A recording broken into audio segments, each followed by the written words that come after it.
Assalamualaikum warahmatullahi wabarakatuh. Waalaikumsalam Waalaikumsalam warahmatullahi wabarakatuh.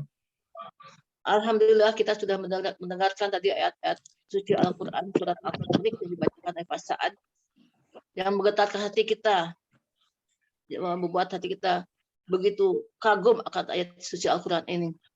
Marilah kita dengarkan pembahasan ayat suci Al-Quran oleh Pak Ustadz Idil Ahsani. Selamat pagi, Pak Ustadz sehat pada saat Sehat, ini? Bu Heni, alhamdulillah. Alhamdulillah ya Pak Ustadz selalu diberikan kesehatan oleh Subhanahu wa Ta'ala. Amin, amin. Marilah ibu-ibu dan sekalian dengarkan penjelasan daripada ayat suci Al-Quran tadi. Kami persilahkan kepada Pak Ustadz untuk memulainya. Syukran, Bu Heni ya. Bismillahirrahmanirrahim. Assalamualaikum warahmatullahi wabarakatuh. Waalaikumsalam warahmatullahi wabarakatuh. Alhamdulillahirabbil alamin. Wassalatu wassalamu ala asrafil anbiya'i wa mursalin wa ala alihi wa ashabihi ajma'in amma ba'du. Qala Allah Ta'ala fil Qur'anil Karim, a'udzu billahi minasyaitonir rajim. Bismillahirrahmanirrahim. Walaqad yassarna al-Qur'ana lizikri fahal min mudakkir. Qala Nabi sallallahu alaihi wasallam, khairukum man ta'allama al-Qur'an wa 'allamahu. Sadaqallahul azim wa sadaqa nabiyul karim wa nahnu ala zalika minasyahidin wasyakirin walhamdulillahi rabbil alamin. Pertama-tama dan utama sekali, marilah selalu kita memanjatkan puji dan syukur kepada Allah Subhanahu wa taala atas segala limpahan rahmat dan karunia kepada kita sehingga kita dapat hadir bersama-sama di tempat yang penuh berkah ini. Selawat beri salam tidak lupa kita sampaikan pada junjungan kita Nabi besar Muhammad sallallahu alaihi wasallam. Bapak-bapak, ibu-ibu, para pencinta Quran sekalian, semoga kita dicatat oleh Allah menjadi keluarganya di muka bumi ini dan menjadi masuk surga kita tanpa hisab. Karena keluarga Allah di muka bumi adalah orang-orang yang mencintai Quran, orang yang hari-harinya sibuk dengan Quran. Sebaik-baik kalian adalah orang-orang yang belajar Al-Quran dan mengajarkan. Orang yang sibuk dengan Quran sehingga dia lupa berdoa kepada Allah, maka akan Allah berikan dia melebihi dari apa-apa yang diberikan kepada orang-orang yang berdoa. Orang yang berdoa, orang sholat tahajud, dia berdoa, Allah kabulkan doanya. Orang yang rajin menyayangi yatim piatu, dia berdoa, Allah kabulkan. Orang yang rajin pergi umroh, dia berdoa, Allah kabulkan. Orang yang puasa Senin Kamis, dia berdoa, Allah kabulkan. Orang yang dermawan, bersedekah karena Allah, dia berdoa, Allah kabulkan. Namun, orang yang sibuk dengan Quran, lupa berdoa, saking sibuknya. Membahas ayat demi ayat, ini akar katanya apa, ini pelakunya apa, ini polanya apa, ini bentuknya apa, sibuk dia. Sehingga dia lupa berdoa kepada Allah, saking sibuknya. Maka kata Allah, orang yang satu ini kuberikan lebih, melebihi dari apa yang kuberikan kepada orang-orang yang berdoa. Tidak berdoa saja, orang yang sibuk dengan Quran, Allah berikan lebih. Apalagi kalau dia berdoa. Itulah keutamaan Quran. Dan banyak sekali keutamaan-keutamaan yang lain. Nabi pernah mengatakan, tahukah kamu siapa keluarga Allah di muka bumi? Yaitu Ahlul Quran, orang-orang yang mencintai Quran. Yang dari hari ke hari Quran dibahasnya. Dari waktu ke waktu Quran lagi. Begitu bangun tidur, ingatannya Quran. Jam 8, ingat Quran lagi. Jam 10 nanti Quran lagi. Siang Quran lagi. Pengen baca Quran terus. Nah, itulah keluarga Allah di muka bumi. Dan orang ini mendapat naungan aras Allah nanti di yaumil hisab. Pada saat orang lain tidak menentu nasibnya, maka yang satu ini mendapat naungan aras Allah. Dan orang ini mendapat tempat tinggi, sangat tinggi sekali. Dan bisa memberikan syafaat kepada saudara-saudaranya, orang tuanya, kakak-kakaknya, teman-teman yang sama-sama pengajian. Dia akan saling mencari nanti. Para pencinta Quran itu betul-betul sangat istimewa sekali dan langka orangnya. Alhamdulillah berbahagialah kita menjadi orang yang istimewa sekarang dan orang yang jadi langka. Mudah-mudahan Bapak-bapak dengan mencintai Quran menjadilah kita orang-orang yang betul-betul diselamatkan oleh Allah masuk surga tanpa hisab. Baik, Bapak Ibu sekalian, surat pagi ini kita bahas surat At-Tariq. Sebenarnya kemarin saya mikir surat At-Tariq ini surat kedokteran ya. Saya tanya sama Profesor Khairil Anwar kemarin, gimana nih Pak Prof tentang surat ini? Itu bagi kita terus terang awam, bagi kita ini mutasabihat. Bisa tetap mutasabihat, tapi hanya orang kedokteran yang bisa mengungkap. Orang astronomi dan orang kedokteran. Walaupun aja cuma 13, minimum 2 orang ini duduk. Ahli astronomi dan ahli kedokteran. Karena ini sinyal dari sebuah ilmu Allah. Nah, kita baca ya. Bismillahirrahmanirrahim. Wassama'i wattariq. Demi langit ya. Wassama'i. Kalau wa di belakangnya kasrah, maka wa berarti demi. Kalau wa di belakangnya fathah atau domah itu artinya dan. Nah, di sini wassama'i dan demi langit, wattariq. Nah, tarik itu tarakah jalan ya. Dan ini kalau di sini diterjemahkan tarik itu yang datang. Nah, tarik itu kan jalan ya, yang berjalan, si pejalan. Tarik itu fa'il itu ya, pelaku aktif. Jadi demi malam dan demi yang demi langit dan demi yang datang di malam hari. Tarik, tarikah. Tarikah itu kan jalan ya. Tarik yang datang. Nah, siapa itu? Wama adra kama tarik. Nah, wama adra kama tarik itu artinya kalau bahasa gramatikalnya dan apakah yang datang itu pernah bercerita kepada engkau? Nah, itu terjemahannya itu tuh. Tapi terjemahan teks aslinya begitu. Tapi terjemahannya apa? Tahukah kamu apa yang dimaksud dengan yang datang malam hari? Kan itu terjemahannya ya. Aslinya nggak gitu. Aslinya adalah dan tidakkah yang berjalan malam memberitahu kepada kamu, ngomong nggak yang datang malam hari itu pada kamu? Nah, itu sebenarnya arti aslinya. Tapi kan orang Indonesia atau bahasa kita kan, ini kok bisa ngomong? Tapi dalam Al-Quran dia bisa. Ya memang begitu teksnya. Kan tarikun itu dogma, dia yang berbicara. Jadi yang adraka itu tarikun itu. Dan tidakkah yang datang di malam hari memberitahu kepada engkau, ngomong padamu, saya mau datang nih. Nah, soalnya gitulah ya.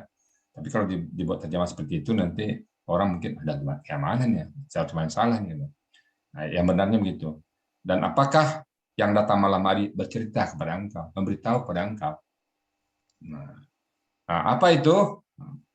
Dia memperkenalkan dirinya apa? An-najmu saqib. Nah, di sini terjemahnya An-najmu bintang-bintang. As-saqib. Saqib itu yang saya lihat di kamus itu cerdas, terang benderang. Nah, di sini saya karena di sini as-saqib itu satu. Ya. Jadi mungkin ahli astronomi apa itu malam hari itu bintang yang apa itu meteor apa. Nah, itu perlu sekali lagi saya perlu ahli astronomi ini. Bagaimana mereka menangkap kejadian malam hari ini? Apakah ada kejadian seperti itu? Dan yakin saya ada. Kalau kita belum bisa membuktikannya, berarti ilmu kita masih kurang. Nah, saya butuh seorang astronomi di sini yang bisa membuktikan ada an-najmu saqib, bintang yang datang yang terang benderang di malam hari, yang bersinar tajam. Nah, itu nanti bagaimana alat apa ya astronomi itu membuktikannya nanti. Nah, ini kita minta pendapat dari seorang astronomi. Jangan nanti kita berpendapat ya. Kita nggak sampai ilmu kita ke sini. Serahkan sesuatu pada ahlinya ya. Saya di sini kalau ada ahli astronomi nanti saya betul-betul butuh pendapat Bapak. Apa yang dimaksud dengan as-saqib ini? Ya, bintang yang bercahaya terang benderang, apa itu meteor, apa itu galaksi, entah apa namanya, ya serahkan kepada ahli. Kita hanya sampai situ terjemahkannya bahwa pada malam itu ada yang datang mendapatkan diri, bagaimana siklusnya, bagaimana rotasinya, bagaimana apanya, serahkan kepada ahlinya. Allah bersumpah ke situ. Kemudian apa arti sumpahnya? In kullu nafsin lamma 'alaiha hafiz. Dan ini tuh jika ya, kullu nafsin setiap diri. Kullu nafsin setiap diri, lama baginya 'alaiha atasnya hafiz penjaga. Jadi ada penjaga. Jadi di sini artinya adalah penjaga dari catatan-catatan akib dan atib yang menjaga kita. Jadi kalau gitu kita dijaga, berarti kita nggak bisa berbuat apa-apa. Bodyguard kita yang akan mencatat amalan baik kita dan amalan jelek kita. Siapa itu? Rakib dan atid, yang menjaga kita selalu, mencatat catatan amal kita. Lagi ngapain? Lagi ngaji, maka rakib dan atid yang mencatat. Kalau kita berniat, baru berniat, dicatat 1. Kita amalkan, catat 10. Jadi bebo, nanti 5:30 ya ceramah pengajian lah, Al-Quran udah catat itu. Dicatat 1. Pada saat hadir 10. Jadi kalau pakai matematik 11 dan bahkan lebih dari itu. Tapi kalau berbuat jelek enggak dicatat dulu sampai diamalkan. Jadi Allah tuh Maha Pengampun, Maha royal sekali bonusnya. Berniat jahat enggak catat dulu, tunggu dulu sampai dilaksanakan. Kalaupun dilaksanakan 1 dosa. Tapi kalau pahala diniatkan catat, diamalkan 10. Jadi Bapak-bapak, Ibu-ibu, kita hanya disuruh untuk beramal. Nah, tapi jauhi, walaupun 1 dosanya jangan mentang-mentang 1 ini kerjaan aja lah. Nanti dibuat 1 kebaikan bisa menutup 10 kejelekan, jangan begitu ya. Kita usahakan jangan sampai ada amalan-amalan jelek kita. Kita nggak tahu amalan jelek mana nanti yang membawa kita ke neraka. Kita selalu berusaha untuk berbuat amal baik, dan kita juga nggak tahu amal baik mana yang membawa kita ke surga. Perbanyak saja. Jadi kullu nafsin lamma 'alaiha hafiz. Setiap kita ada penjaga. Jaga rakib dan penjaga atid. Jaga kita dari musibah, menjaga kita dari perbuatan-perbuatan kita, pokoknya yang mengawasi kita selamanya sampai kita nanti meninggal. Jadi Bapak-bapak, kalau gitu gimana? Ya nggak ada tempat bagi kita untuk berbuat maksiat. Mau tempat gelap kayak, mau di malam hari kayak, mau sepi kayak, nggak ada. Karena pencatat itu tidak pernah lalai, nggak ada yang lalai. Ya kita sering mengatakan sebesar zarah pun perbuatan kita tercatat.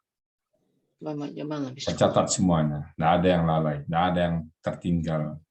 Saya bayangin Bapak-bapak, Ibu-ibu dalam kadang hampir setiap saat terbayang. Kalau kita mencatat, banyak yang lupa kita pindah dari satu kamar ke kamar lain, bawa barang, yang tinggal. Tapi Allah nggak ada satupun yang tertinggal. Semua kita yang pernah hidup di muka bumi, hari kiamat semuanya meninggal, dikubur, arwah kita dielin. Nah nanti pas dibangkit nggak ada yang tercecer. Mbak Ida tercecer, enggak. Pak Joko tercecer, enggak ada yang tercecer. Terbawa semuanya. Semua terbawa dengan catatan-catatan amal. Nah, kita berharap catatan amal kita diberikan nanti kita terima dari sebelah kanan. Jangan diterima nanti dilempar atau di sebelah kiri atau dari belakang. Kalau itu alamat akan sengsara kita nanti. Jadi in kullul nafsin lama 'alaiha hafiz. Semuanya ada penjaga. Hati Bapak Ibu, nggak ada kesempatan lagi. Kalau orang kan waskat ya, pengawasan melekat dulu. SOP bikin sebagai rupa sehingga seseorang nggak bisa lagi berbuat korup di kantornya, nggak bisa lagi berbuat apa-apa. Karena ada waskat. Nah, waskat itu pengawasan malaikat. Nah, ini enggak pengawasan malaikat. Nah, malaikat yang ngawasi kita. Jadi lebih daripada waskat dunia itu. Kalau dunia bisa kita akalin, tapi kalau malaikat nggak bisa kita akalin. Hati kita jadi tahu. Nah, kemudian sejak itu apa yang menjaga itu apa perintah? Nah, ini ayat kunci di sini ya. Sekali lagi nanti saya mohon orang kedokteran yang dari sini, Cenur atau siapa nanti menerangkan ini. Falyanzuril insanu mimma khuliqa. Nah, fa itu maka, lam sukun itu hendaklah. Maka hendaklah yanzur misalnya yanzur karena lamnya mati, maka ra dihidupkan jadi kasrah. Yunzuril. Nah, yanzur itu artinya memperhatikan, nadara melihat, merenungkan. Maka hendaklah siapa tuh insanu, al-insanu manusia, semua kita ini merenung. Apa yang harus kita renungkan adalah mimma khuliqa, dari apa? Nah, itu maaf ngomong Bu ya, maaf sekali lagi, itulah bedanya gramatikal dari terjemah.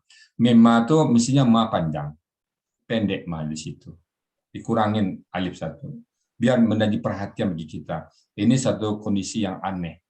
Sama dengan amma yatasa'alun. Dibuang alifnya. Artinya apa? Lu lihat, cengangkan sedikit. Teliti sedikit. Apa bunyi seperti ini? Berarti pesan khusus di sini. Pesannya sangat khusus sekali. Sehingga membuang ma alifnya. Jadi kalau pesan khusus dalam Al-Quran, itu gramatikalnya tuh dibedakan, diacak sedikit oleh Allah. Kalau bahasa Indonesianya mungkin seperti ini, Pak. Kalau kita menyatakan luar biasa, yang luar biasa, luar biasa. Nah, itu kalau menyatakan luar biasa, yang sangat luar biasa tambah u-nya. Tetapi itu bahasa gaul, tidak tergramatikal, tidak ada tata bahasa dalam Indonesia kalau menyatakan hal yang paling luar biasa, paling ditambah kata paling depannya. Tidak, kata luar biasanya tetap luar biasa. Nah, kalau dalam Al-Quran enggak distrukturkan, dibuang a, ditambah a nanti, ditambah waw alif.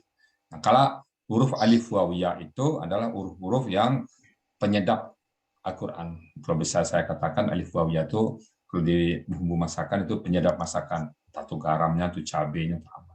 Di alif waw ya itu tambahan di situ atau dikurangin, itu ada sesuatu yang menarik di situ. Jadi apa pesannya? Falyanzuril insanu mimma khuliqa. Dari apa kau diciptakan?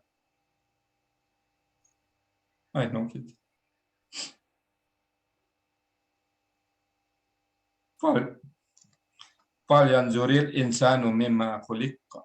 Dari apa kau diciptakan?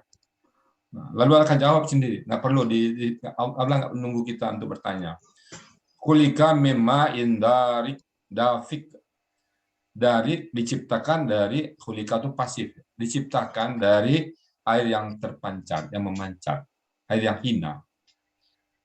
Apa yang disombongkan? Nah, di sini saya butuh orang kedokteran ya, butuh orang kedokteran. Saya menjabarkan hanya sebatas gramatikal, tapi ini satu ilmu yang kedokteran yang sangat luar biasa. Yakhruju min baini tulbi wat taraib, yang memancar dari antara tulang rusuk, sulbi, wat taraib, dan tulang dada. Nah, itu kenapa Allah saya melihat di sini itu suatu bahasa ini karena Al-Quran yang dibahas, membahas bahasa suami istri dengan bahasa yang sangat halus sekali, nggak porno, nggak vulgar bahasanya halus sekali. Kalau kita menggambarkan sesuatu itu pasti apa bahasa kita. Tidak ada satu kitab suci itu yang ini sebuah bukti bahwa Al-Quran itu kitab suci, menceritakan sebuah kejadian tentang biar kita merenung ya, tentang hubungan suami istri dengan bahasa yang sangat puitis. Kalau mending bahasa dulu kan ketika raja duduk di peraduan gitu ya, duduk di peraduan bersama sang permaisuri. Nah, ini bahasa dulu ya. Nah, ini enggak bahasanya sangat yakhruju min baini sulbi wat taraib. Nah, jadi yang memancar dari tulang rusuk dan tulang dada. Nah, ini tulang dada ini sekali lagi sulbi untuk bapak-bapak laki-laki, taraib untuk yang perempuan. Nah, ini yang tadi saya tanya kepada Profesor Khair Anwar, yang dia sebelum sempat jawab, dia jawab saya berupa video, saya belum bisa buka. Mungkin nanti kalau ada orang kedokteran di sini, ya kita minta keterangannya nanti. Jadi bapak-bapak ibu-ibu menjabarkan kata-kata sulbi wa taraib itu kita biarkan orang kedokteran ya. Kita nggak usah masukin ke sana, biarlah orang kedokteran yang menjawab. Bagaimana ilmiahnya ayat ini. Nah, kalau kita hanya sampai situ, lagi saya katakan saya besok, kalau bapak-bapak yang profesi dokter, silakan jawab ini. Tapi kalau enggak, jangan ditambah nanti ya. Nah, ini nanti akan mendegradasi maknanya nanti ya. Dia sekali lagi yang menjawabnya nanti orang kedokteran. Apa yang dimaksud? Berdasarkan penelitian mereka. Maka orang yang paling cepat dekat sama Allah itu adalah di bawah ulama orang-orang kedokteran. Karena dia meneliti bagaimana dirinya, bagaimana jantung bergerak, bagaimana mata bisa melihat, bagaimana proses telinga bisa mendengar, bagaimana ajaibnya sebuah lidah. Bentuk lidah kita sama dengan lidah, memang sama dengan lidah sapi. Ibu potong ada hari korban, coba lihat lidah sapi sama lidah kita, sama. Tapi kenapa kalau lidah sapi cuma ngomong mah, mbek, kita kenapa kok bisa berurai kata, melantunkan kata-kata, mengurai sebuah kata menjadi sebuah tata bahasa yang indah. Kenapa? Apa bedanya? Padahal urat-uratnya sama, lidahnya, fisiknya sama. Tapi Allah berikan, nah saya bisa nih mengucapkan pagi hari yang cerah. Tuh lihat gunung-gunung, awan-awan iring-iring berarak, saling kejar-mengejar. Mentari pagi begitu cerah. Itu kan kata-kata yang terurai dari lidah kita. yang lidahnya sama bentuk dengan lidah, maaf ngomong, lidah sapi, lidah kambing, sama bentuknya. Urat apa yang ada di situ? Nah, itu adalah orang kedokteran yang bisa mengungkap, kita nggak bisa. Betapa urat-urat lidah. Nah, kemudian mendengar juga, kita bisa mengolah pendengaran. Yang lain juga punya telinga. Malah gajah malah lebar telinga dari kita. Tapi apa yang bisa diterima oleh suara yang bisa ditangkap oleh si gajah? Padahal telinganya lebar. Kita apa aja bisa kita tangkap. Melihat juga gitu. Mata kita bisa melihat tempat yang gelap, bisa melihat tempat. Nah, itu semuanya itu sudah kejadian kulika min ma'in. Itu adalah dari Allah memproses dari ayat yang ini bisa seperti itu. Kita berpikir, fal yanzuri. Nah, kemudian mungkin satu ayat lagi yang bisa kita bahas. Innahu ala raj'ihi laqadir. Sesungguhnya dia ala raj'ihi, pengembaliannya itu laqadir, sangat berkuasa, sungguh sangat berkuasa mengembalikan kejadian semula atau mengembalikan pada saat hari dihisab nanti. Allah berkuasa. Pada saat itu kita nggak bisa berkuasa apa-apa. Pada saat kita dihisab, apa yang berlaku? SOP-nya Allah. Kita sadar di sini bahwa kita nanti akan meninggal, dibangkit. Nah, saat dibangkit, tidak ada satupun yang berlaku di mata Allah. Tak satupun. Bapak punya apa sekarang? Nggak satupun membantu. Bapak punya harta kekayaan yang banyak, nggak satupun membantu. Malah memberatkan nanti. Bukan nanti kita nggak boleh punya harta. Yang halal, yang haram memberatkan. Ilmu Bapak yang punya apa sekarang? Ilmu yang tidak bermanfaat memberatkan. Yang kita bawa adalah ilmu Al-Quran. Nah, ilmu Al-Quran ini akan memberikan syafaat. Pada hari hisab, yang berlaku hanya SOP Allah. Tidak satu pun yang berlaku. Malikiyau middin. Bahwa hari itu adalah hari adilnya Allah, sang penguasanya Allah. Jadi, yakhruju min baini sulbi wat tara'iq innahu ala raj'ihi laqadir. Mungkin sampai situ aja, bahwa pada hari itu nanti kita tidak bisa berkata apa-apa. Pada saat itu adalah al-yawma naqtim ala afwaihim wa tukallimuna aydihim. Pada hari itu mulut disumbat. Nggak ngomong lagi dia. Disumbat oleh Allah.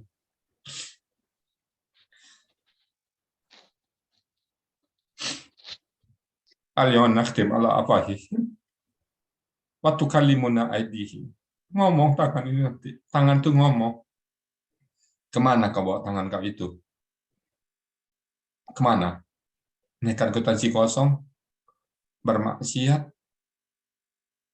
Masang kartu? Main dadu? Main gaple? Kemana tangan dibawa? Nah, kita alhamdulillah di sini tangan kita gunakan untuk menulis ayat Allah. Biar dia nanti bersaksi pada Allah. Ya Allah, tanganku dibawa oleh pemiliknya Allah menulis ayat-ayat. Kalau ayat-ayat Allah, Allah ridha, nggak mungkin tangannya kita gunakan menulis ayat Allah akan dibakar, nggak mungkin. Allah tuh maha pengasih, Allah maha penyayang. Nah, bapak-bapak, ibu-ibu, rajin-rajinlah nulis ayat. Jadikan ayat tangan kita tuh banyak menulis ayat Allah. Agar nanti pada saat dia ngomong, dia akan ngomong nanti, dia ngomong, ya Allah, aku ini dibawa untuk menulis ayat-ayat-Mu ya Allah. Al-yawma naqtim ala afwahihim wa tukallimuna aydihim wa tashhadu arjuluhum bima kanu. Dia akan bersaksi apa-apa yang kita kerjakan nanti. Demikian yang dapat saya sampaikan pada pagi hari yang berbahagia ini. Mudah-mudahan dapat masuk dalam hati kita dan kita bisa amalkan dan kita makin dekat dengan Allah. Demikian, lebih kurang mohon maaf. Akhir kalam. Bila taufiq wal hidayah. Assalamualaikum warahmatullahi wabarakatuh. Waalaikumsalam warahmatullahi wabarakatuh.